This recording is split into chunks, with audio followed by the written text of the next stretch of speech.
You're nothing but a dishwasher, Daniel. I'm leaving you for a man with real ambition. Those were the venomous words Melissa Whitmore spat at her husband in front of the entire restaurant staff, her laughter echoing louder than the clatter of pans. What she didn't know was that the man she just humiliated quietly owned every restaurant in the chain. What happened next will make you rethink everything you believe about loyalty, betrayal, and justice. Viewers, if you found out your partner mocked you like this in public, would you forgive them, or plan your own revenge? Drop your answer below. Melissa Whitmore stood in the middle of the bustling restaurant kitchen, her voice slicing through the clatter of pans and the hiss of steam. With a curled lip, she pointed at her husband, Daniel, who was bent over the dish pit, his apron damp and his hands raw from scrubbing. A dishwasher, Daniel. That's all you'll ever be. And I'm done being dragged down by a man who can't even hold this job. Her laughter rang out, sharp and cruel, echoing through the room where waiters froze mid-step and cooks exchanged uneasy glances. Then, with a tilt of her chin, she turned her gaze toward the tall, confident head chef at the other end of the kitchen, her smile dripping with triumph. Now he's a real man. What Melissa didn't know, what no one dared whisper, was that Daniel owned the entire chain of restaurants she thought she had risen above him to grasp. She mocked the dishwasher, blind to the empire hidden behind his silence. But why did he never fight back? How could a man with everything pretend to have nothing? Who was truly being tested, and what would happen when the truth finally tore the room apart? The kitchen of Copper Ridge Grill was loud with clattering pans, sizzling meat, and steam rising from the dish pit. Daniel Whitmore, in a wrinkled apron, stacked plates taller than his shoulders. He moved methodically, his sleeves rolled, his face calm, a man who carried weight quietly. Then came the sharp click of heels. Melissa Whitmore, his wife of 8 years, stormed into the corridor like a storm through glass. Her eyes, lined perfectly, burned with disdain. She didn't bother lowering her voice, in fact, she raised it so the entire staff could hear. Another job, Daniel. First you left carpentry. Then you couldn't handle warehouse shifts. Now even dishwashing is slipping out of your hands. You can't even hold on to the one job that requires no brain, just hands. The kitchen froze. Knives halted mid-chop. Pans hissed untended. Even the head cook leaned against the counter, eyebrows raised. Daniel didn't flinch. He wiped his hands on a rag, then quietly resumed stacking glasses. His silence wasn't submission, it was deliberate. But Melissa mistook it for defeat. Look at you. A 45-year-old man with nothing to show but soap suds. I'm embarrassed to even carry your name, she snapped, arms crossed. The window facing Main Street was open, letting out her venom into the neighborhood air. 2 teenagers on bicycles outside slowed down, peeking in, smirking. Across the street, a couple at the diner patio looked up. Daniel's shame was now a public spectacle. Melissa twisted the knife deeper. She gestured toward Chef Anthony Clark, the tall, broad-shouldered head chef who was plating a steak with flourish. See him? That's a real man. Ambition. Fire. Not this, nothingness. The room shifted. Anthony smirked but said nothing, pretending to focus on the dish. The waitstaff exchanged quick glances, caught between pity for Daniel and fear of crossing Melissa. Daniel lowered his gaze, but his jaw clenched ever so slightly. The audience, and Emily, his 16-year-old daughter peeking in through the swinging door, could see it. Not weakness. Not shame. A storm kept caged. Melissa leaned close enough that only Daniel could hear her final whisper, 1 month, Daniel. That's all I'll give you to prove you're worth my time. 1 month before I walk away. She spun on her heel and marched out, her perfume trailing arrogance. Daniel set the last glass down, perfectly steady. His silence screamed louder than her words. He knew something no one else in that room, not Melissa, not Anthony, not the gawking staff, understood. Melissa's words lingered long after she left the kitchen, echoing like a sour note in a song that wouldn't end. The staff went back to their stations, but the weight of her humiliation clung to the air. Daniel stacked the last tray of glasses and quietly untied his apron, while his daughter Emily slipped away from the doorway, her face pale with silent questions. Why had her father taken the insults so calmly? Why hadn't he defended himself? To understand Daniel's silence, you had to go back years. Once, he wasn't the man bent over sinks. He had been the architect of half the dining skyline in Dallas, a structural engineer whose projects bore his name on plaques. But a crane accident left him with permanent injuries and a limp that ended his field career. He withdrew, not because he was beaten, but because he wanted to rebuild life on his own terms. He invested quietly, turned his mind to hospitality, and built restaurants with the same precision he once used to design towers. Melissa never knew this. She met him afterward, when he was just another middle-aged man with steady eyes and a modest apartment. She believed she was marrying a safe provider, a man who wouldn't gamble, wouldn't risk. But safety, to her, soon became stagnation. Her childhood had been shaped by the sound of creditors pounding on her parents' door after her father's business failed. She promised herself she would never live that way again. To her, love without ambition was a death sentence. Anthony represented the opposite. His knives flashed, his voice boomed, his charisma filled a room. Melissa saw him not just as a man but as a lifeboat, a way out of the slow, suffocating fear of poverty she had carried since childhood. She never noticed that Daniel's calmness wasn't resignation but discipline. She never wondered why managers seemed to nod at him differently, or why suppliers always greeted him with respect. Emily noticed. She saw the way her father answered late-night calls with words like quarterly reports and supply contracts. She saw the storm he held inside his quiet eyes. She just didn't yet understand the scale of it. Melissa's one-month ultimatum wasn't just a threat. It was the echo of her own terror, the fear of being chained to a man she thought had no fire, when in truth he was hiding embers that could burn down everything she believed in. The Whitmore name had become Melissa's favorite punchline. At a neighborhood barbecue, she held a glass of wine in one hand and used the other to gesture broadly, her voice sharp enough to cut through the chatter. My husband scrubs dishes for teenagers. Imagine that, a 45-year-old dishwasher. She laughed as if it were the most absurd thing in the world. A few neighbors forced chuckles, but others shifted uncomfortably. Mr. Garcia, the retired grocer, shook his head quietly. He had seen Daniel working late nights, never complaining, always steady. He knew dignity when he saw it, but Melissa had no use for dignity. She wanted applause. Daniel stood by the grill, flipping burgers without looking up. The smoke curled around his face, masking the flicker in his eyes.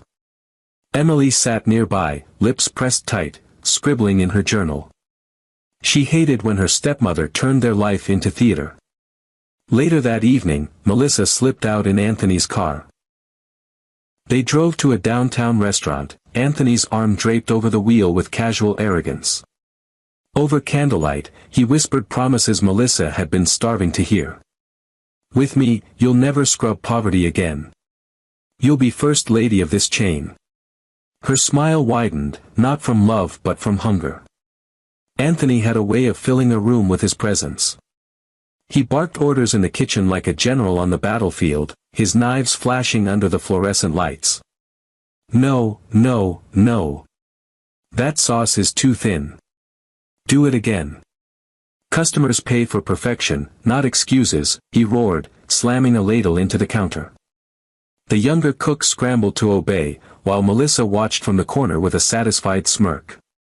To her, Anthony's temper meant fire. It meant ambition. It meant everything Daniel lacked. Daniel, meanwhile, had returned to his quiet routines. He washed, stacked, scrubbed, but he also observed. The staff noticed the small things. A supplier who had been ignoring Anthony's calls suddenly dropped by and shook Daniel's hand warmly. Always a pleasure, Mr. Whitmore, the man said with a nod. Melissa scoffed from the other side of the kitchen. See? Even vendors pity you. She didn't catch the supplier's deferential tone. Anthony, however, did. His brow furrowed, though he brushed it off quickly. That night he muttered to Melissa, "Funny how some of these suits act like he's someone. I don't like it." Melissa waved him off. "Don't be ridiculous. He's nothing." But Daniel's calm silence, and those quiet nods of respect, were seeds of doubt Anthony couldn't shake. The courthouse was buzzing with the usual shuffle of papers, lawyers pacing, and anxious voices echoing off the walls. Melissa arrived in a fitted navy dress, her heels striking the tiled floor like gongs of triumph. Anthony walked beside her, chest out, the picture of confidence. They looked less like a woman filing for divorce and more like a couple walking a red carpet. Daniel entered alone. No entourage. No briefcase. Just a plain gray suit that fit a little too loose around the shoulders. He carried himself with the same quiet steadiness he always had. When he sat down, he folded his hands and waited, as if the entire proceeding were nothing more than a formality. The judge read through the paperwork.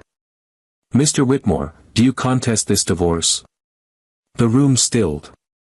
Melissa's smirk widened, waiting for the protest, for the begging, for the desperate fight she'd already rehearsed responses for. Daniel lifted his eyes, calm and unshaken.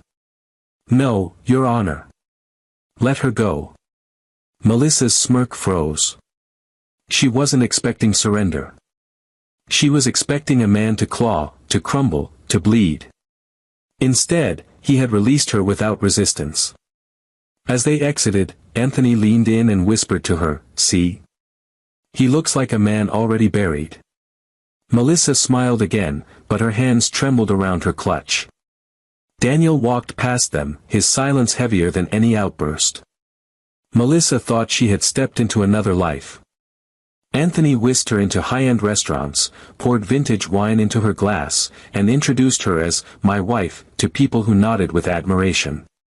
She wore new gowns every week, each one louder and brighter than the last, and walked into rooms with the swagger of a queen.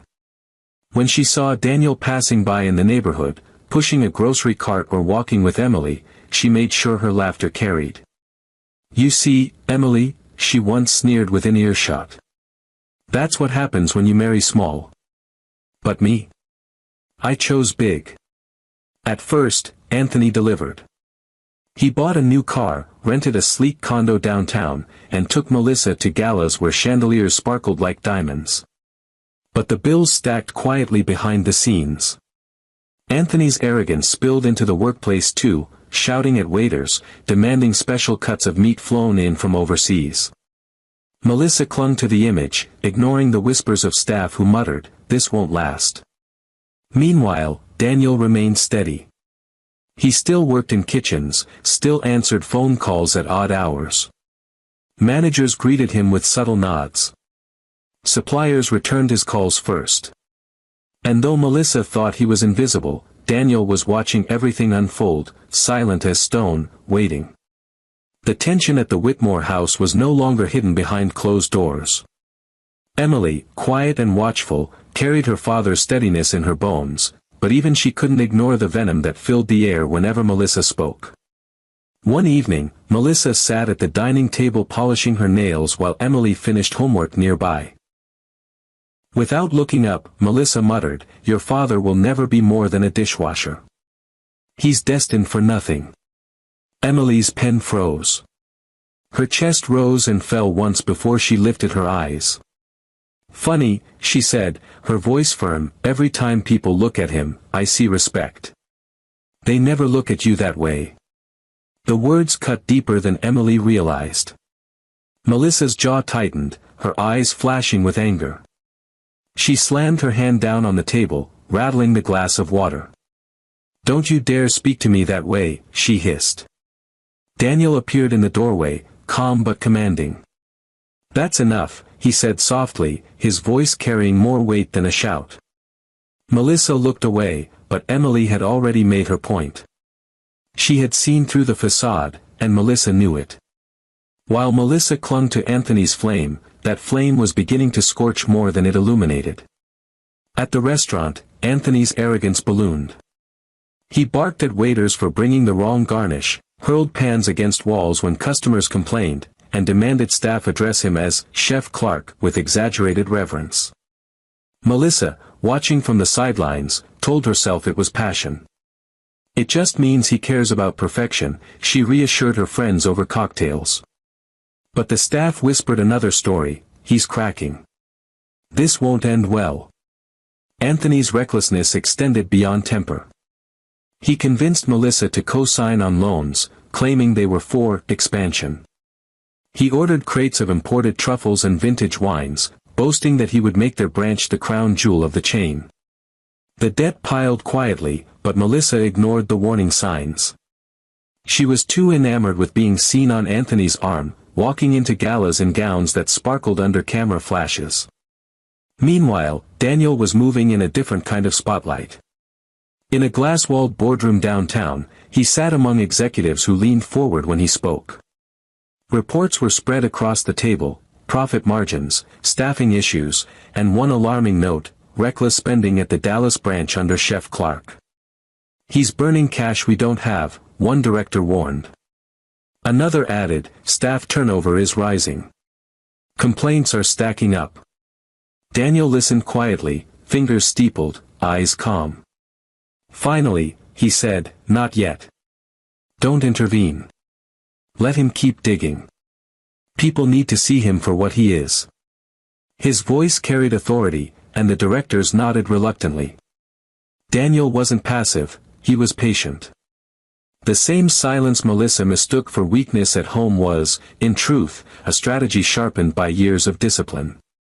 As Emily defended her father at home, Anthony's arrogance escalated at work, and Daniel positioned his empire for the storm. All the threads were tightening toward a collision no one but Daniel seemed ready for. The invitation came embossed in gold, slipped under Melissa's manicured fingers like a promise. She turned it over and gasped, flashing it at Anthony. The annual restaurant gala. This is it. This is where everyone will finally see us for who we are. Anthony grinned, kissed her cheek, and declared, tonight, we cement our place as royalty. Melissa swelled with pride. She didn't realize she was marching toward her stage of ruin. In the days leading up to the gala, Daniel's silence grew sharper. He stayed late at board meetings, listening to the chatter of directors. The CFO warned, Chef Clark's spending is bleeding profit. Another director muttered, his temper is all over social media clips. Customers are leaving. Daniel steepled his fingers, the same calm posture that frustrated Melissa for years. Don't act yet, he said softly. The truth reveals itself best in the right light. The board members exchanged glances. They didn't fully understand, but they trusted him. Meanwhile, Anthony's arrogance spiraled. At a pre-gala dinner, he toasted loudly, wine sloshing from his glass. Here's to us.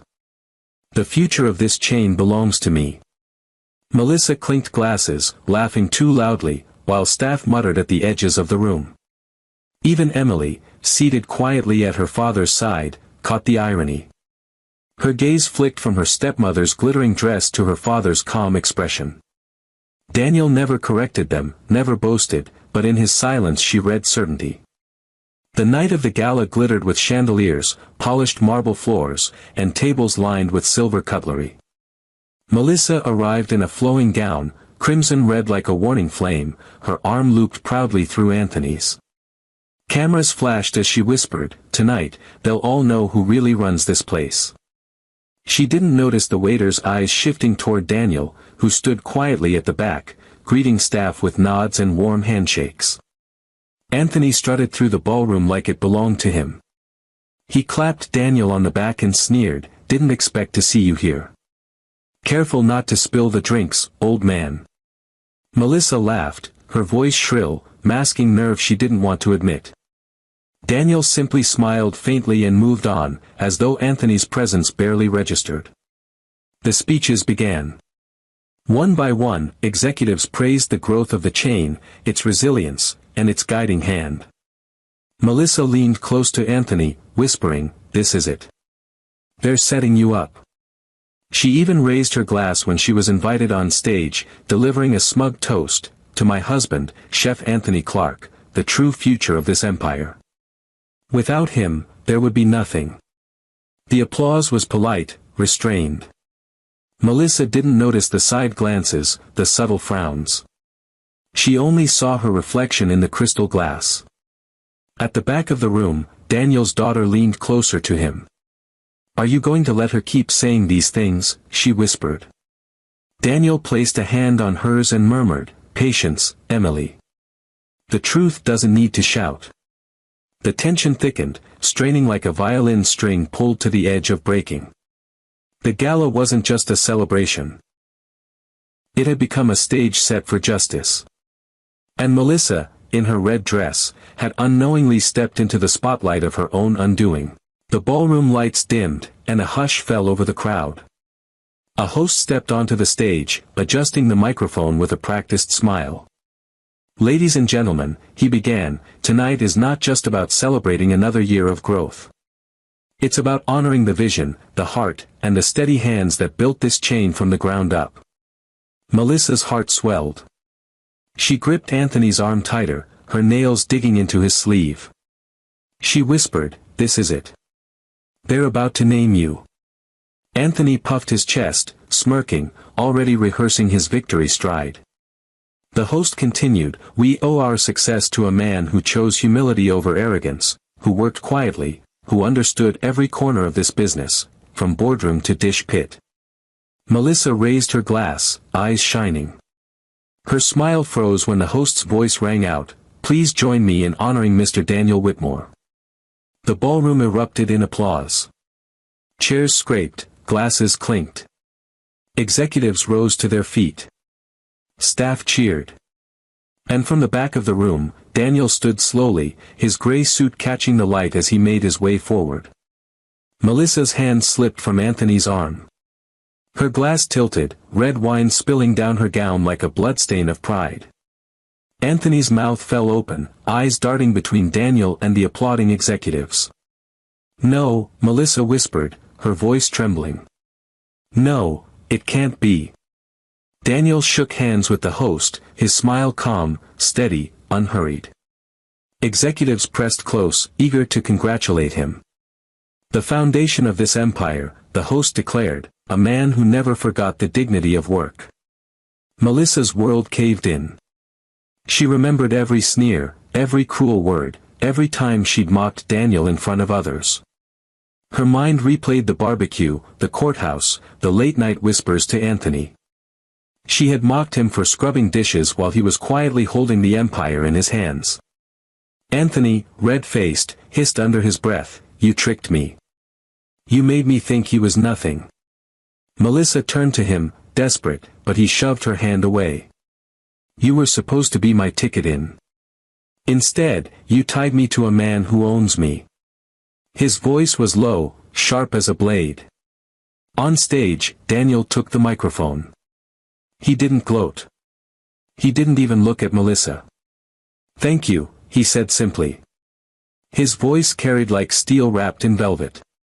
This chain was built not on titles or power plays, but on the backs of men and women who scrub, cook, serve, and clean. Success is not measured by how loudly you shout, but by how deeply you respect. The applause thundered again. Emily, seated near the stage, beamed at her father, pride flooding her young face. Melissa, trembling, tried to force a smile, tried to hold her head high, but she felt the stares around her. She wasn't the glamorous queen anymore, she was the woman who mocked her own husband, blind to his greatness, parading herself on the arm of a man who was already unraveling. The lights glowed brighter on Daniel. For the first time, Melissa saw him not as the man she dismissed, but as the storm she had never understood. And in that moment, she realized her month-long ultimatum had been a test she had already failed. The gala ended in a thunder of applause, but for Melissa, the noise had become a dull roar in her ears. She stumbled out into the parking lot, her red gown stained from spilled wine, her breath shallow, her pride shattered. Anthony marched beside her, face tight with rage. "You tricked me," he hissed, shoving the car keys into his pocket. "All this time, you made me believe he was a nobody." Melissa spun toward him, eyes desperate. "How was I supposed to know, Anthony? He never told me." Anthony cut her off with a bitter laugh. "Don't you get it? He didn't have to. Everyone else already knew. The staff, the board, even the damn suppliers. I married a queen, but tonight I stood beside a fool." He yanked open the car door, slid inside, and slammed it shut. Melissa reached for the handle, but he locked it, rolled down the window just enough to spit his last words, "You were leverage. Now you're dead weight." The tires screeched as he sped away, leaving her alone in the glow of the street lamps. The next morning, Melissa appeared outside one of Daniel's restaurants, her hair unkempt, her makeup smeared. She spotted him leaving a staff meeting, Emily at his side. Melissa rushed forward, her voice cracking. "Daniel, please. I didn't know. I was wrong. Give me another chance. We can fix this." Daniel stopped, looking at her with calm pity. Emily's hand tightened around his arm, her glare sharp. Melissa's eyes darted between them, desperate for a sliver of mercy. "You had your chance," Daniel said finally. His voice was steady, almost gentle. "When there was nothing to gain.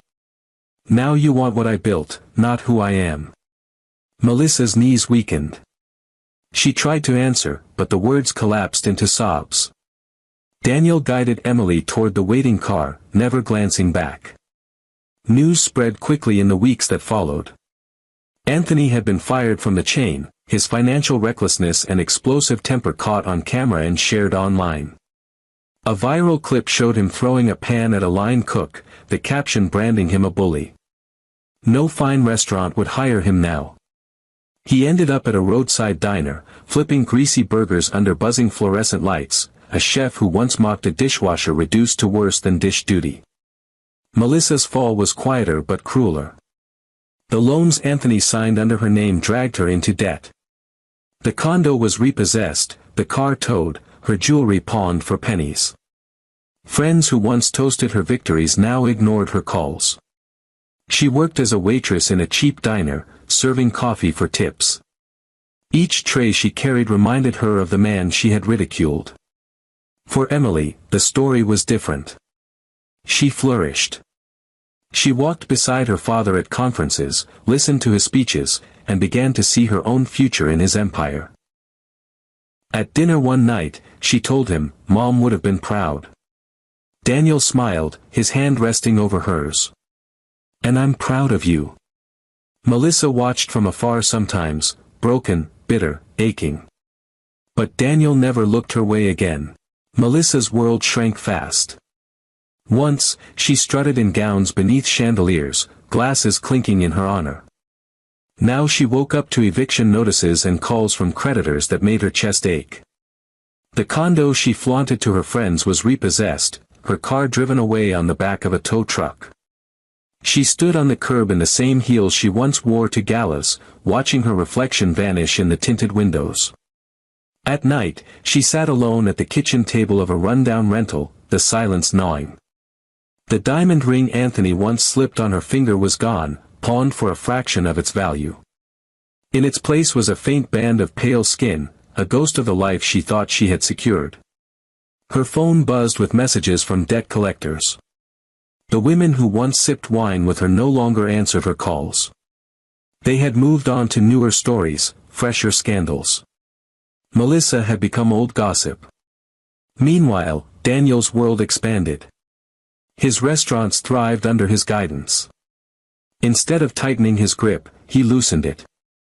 He raised wages for staff, added scholarship programs for culinary students, and funded health benefits that made competitors shake their heads in disbelief.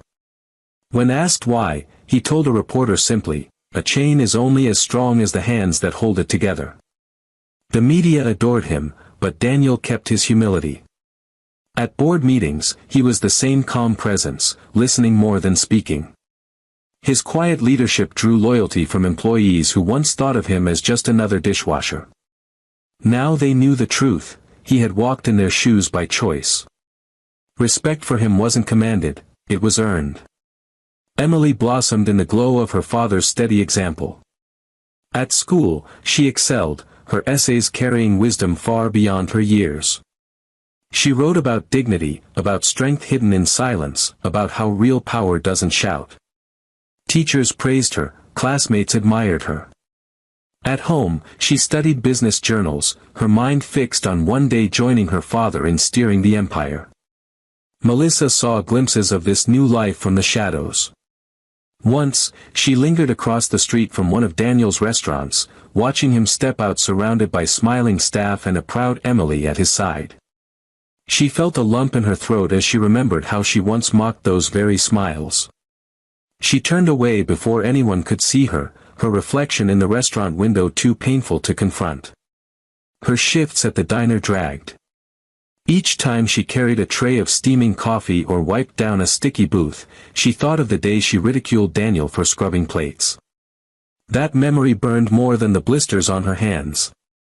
She had traded loyalty for ambition, and now she had neither. The world had rearranged itself. Daniel rose higher, not by stepping on others but by lifting them. Emily's path stretched wide with promise. And Melissa. Melissa served strangers in silence, her laughter gone, her crown of arrogance shattered into shards she could never piece back together. The diner smelled of burnt coffee and fried onions, the kind of place where nobody lingered longer than they had to. Melissa tied her apron tighter around her waist and balanced a tray with chipped mugs. Her feet ached in shoes that had once clicked proudly on marble floors. Now they scuffed across greasy linoleum. She approached a booth where a young family waited, smiling politely as she set down their plates. The child thanked her, and for a moment, Melissa's chest squeezed. She remembered Emily at that age, bright-eyed, curious, always tugging at Daniel's sleeve. Regret rose like bile, but she swallowed it down and forced a smile. The bell above the door jingled. Melissa turned, and her breath caught in her throat. Daniel stepped inside, taller somehow, his gray suit neat but unpretentious. Beside him walked Emily, no longer the quiet girl scribbling in her journal, but a young woman radiating confidence. She wore a tailored blazer, her hair pinned back, her presence commanding. Melissa's hands trembled so badly that one of the mugs rattled on the tray. They didn't notice her at first. Daniel greeted the hostess warmly, shaking hands with an old busboy who now worked at the diner. Emily laughed at something her father whispered, her face lit with pride. Melissa watched, heartbreaking. That laughter used to fill her own home, but she had traded it for chandeliers and empty promises. When their eyes finally met, Daniel's expression didn't change. No anger. No triumph. Just a calm nod, as if acknowledging someone he once knew but no longer carried in his life. Emily, however, looked away, her jaw tight. To her, Melissa was no longer family, just a ghost of betrayal. Melissa stood frozen, tray clutched against her chest. She wanted to speak, to apologize, to beg, to explain. But no words came. The gulf between them was wider than wealth, wider than pride. It was the gulf carved by choices she could never undo. Daniel and Emily took their seats, ordering simple meals. They laughed, talked, shared plans about the future.